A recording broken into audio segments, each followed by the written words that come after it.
could tell the world and tell you that Princess Bobby Christina knocked 4 teeth right out of my mouth, waking up from a coma. Now that's a black woman with some strength and a half.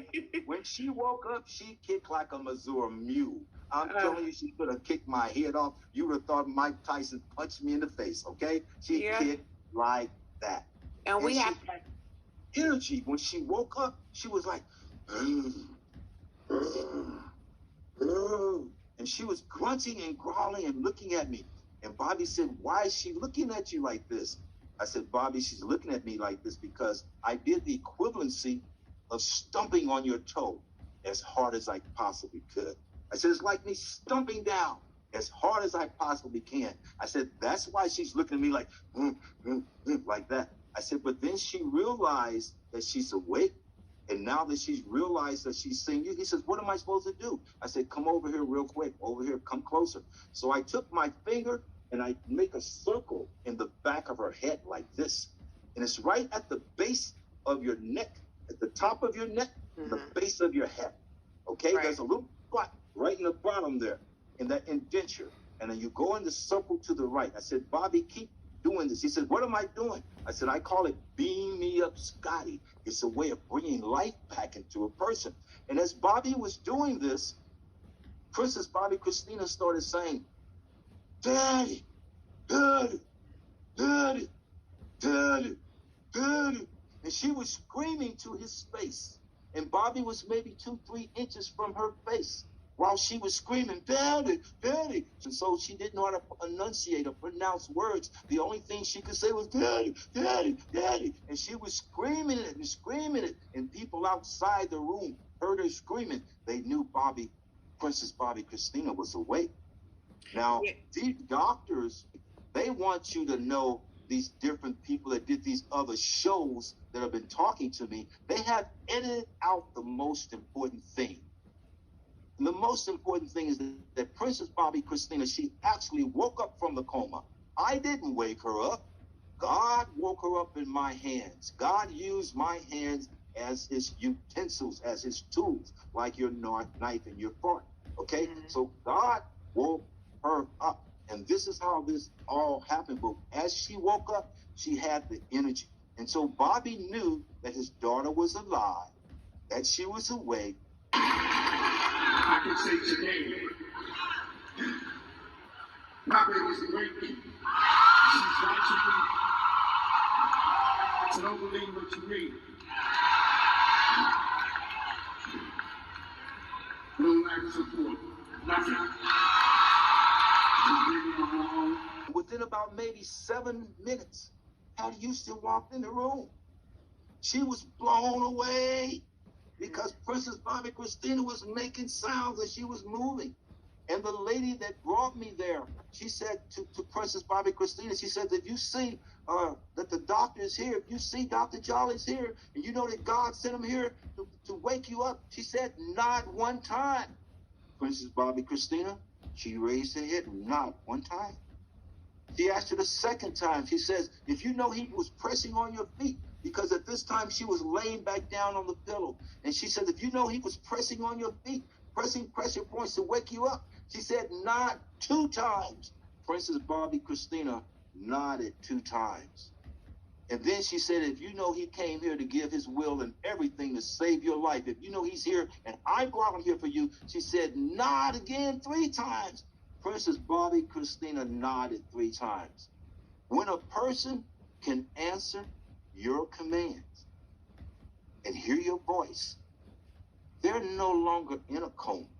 This hospital said that she was in a coma, and as I was viewing her and doing pressure points, God told me this is not a coma, this is a sedated coma, but it's a coma that they would call a nunciation. Now I want the world, especially our black and brown people, to know what a nunciation is. A nunciation is a term that was invented by Hitler's #1 doctor named Joseph Mengele. This guy used to take Jewish people and he would give them this syrup, a mixture between like morphine and heroin and a few other drugs, but he would make this syrup And the Jewish people would walk around 70 pounds, 80 pounds. He was doing a test. This particular doctor, oh, by the way, this doctor was known for having human eyeballs all over his office room. They said there was not an inch where he did not have human eyeballs with nails sticking them into the walls. But he prevented this service, this serum that you put into the body with a needle that would prolong life. And this is what it was all about, prolonging life of the people, having them walking around 60, 70, 80 years old, whatever the age, but walking around, not knowing anything, just basically like a zombie, but your brain is still here and your organs are staying intact. So he gave them this serum to basically take your life away from you, but keep your heart, your liver, your bladder, and your kidney intact. They do this, putting people and sedating them and putting them in comas so that they could take your organs later when you die. It's called enunciation. Now, a lot of these children you have been seeing on milk cartons when you and I were young.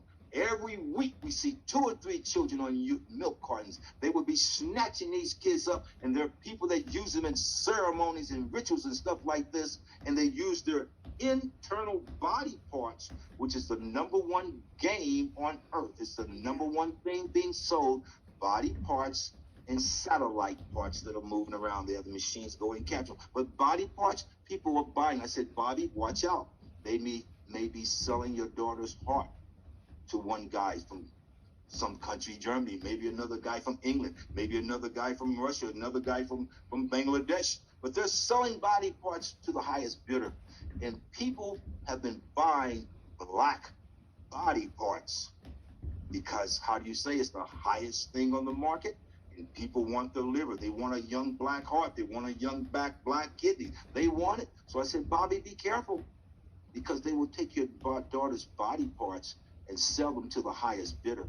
And this is the game I believe they were playing on Princess Bobby Christina, anesthetizing her, keeping her body on hold with this serum, okay? This morphine-stated deal. And when you're on morphine, you lose your consciousness of who your sister is, your brother is. You wouldn't know your mother, your father if they stood in front of you. When they give a person morphine and anesthetize the brain, you lose your contact and touch with God. And some people, that's all they have left. Some people, they don't have the mother, they don't have the father, they don't have anybody to care for them. All they got is God. But when these devils in the hospital give you morphine, they disconnect your connection with God. Right. And that's your last and your final hope. And that's what they did with Princess Bobby Christina. They anesthetized her. And I want the world to know that they're doing this to many of our family members, not just black people, white people, brown people. And they're sedating people and keeping them, how do you say, on hold, okay? But there are people that they keep on hold for 2 and 3 years. Mm-hmm. And they released her, you understand, to let her go. Right. And I just want to... let her go.